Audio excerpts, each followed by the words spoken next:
Hey everyone, it's Mr. Clancy, and welcome to today's lesson. We're going to be looking at how the President of the United States is chosen.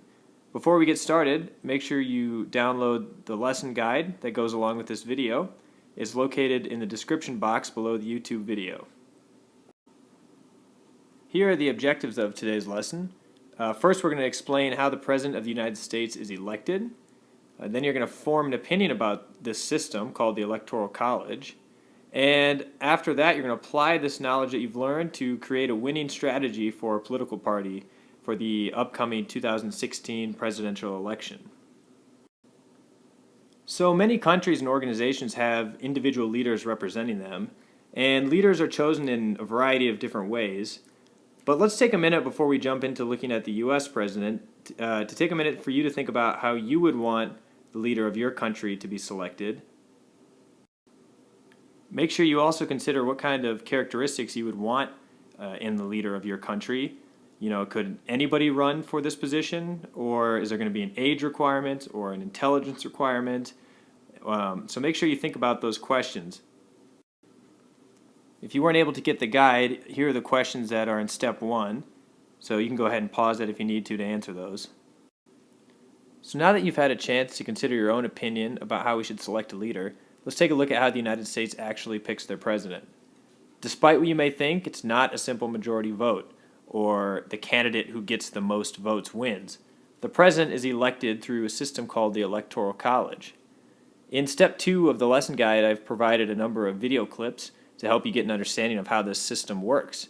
Take some time to look through those and see if you can get a working understanding of the Electoral College. There's some questions that go along with the video clips that might help you get this understanding. So take some time to complete step 2. Again, here are those questions if you weren't able to download the video guide. So at this point, we've got a good understanding of how the Electoral College works, and you've had a chance to form your opinion about whether or not you think it's a fair system. But regardless of what you think, this is how the United States currently elects their president. So in step 3, we're going to take all this knowledge from steps 1 and 2, and we're going to create a strategy to help the Republicans attempt to win the 2016 presidential election. Now, it doesn't matter whether or not you're a Democrat or Republican. We're going to use the Republicans as an example because they were the losers in 2012, so they're the ones who need to turn this around. Below, you've got a map of the 2012 election results. Now, using the resources that I provided in the Step 3 video guide, you guys are going to have to consider a couple things. For example, how many more votes did the Republicans need to win the 2012 election? And you're also going to need to consider which states should they focus on in 2016 and why.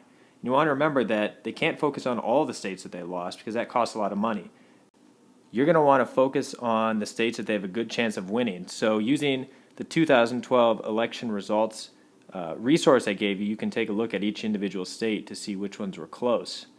Some states are historically swing states as well, so use some of those, the past data of states to see which ones have a chance of becoming Democrat or Republican. So in your strategy, what you're going to do is tell us which 5 states you're going to focus on the most and put your campaign resources in, and why. Remember to pay attention to all close races, even the states that Republicans won in 2012. They could be lost in 2016 if you don't pay attention to them. Feel free to work on this with a partner. You guys will be presenting this to the class. You can use visual aids if you need to, or you can write it down and talk us through it. Either way is fine with me. Thanks for watching and participating in our lesson, and to any other fellow teachers watching this, feel free to use this resource in your own classroom and let me know if you have any suggestions or feedback. Thanks.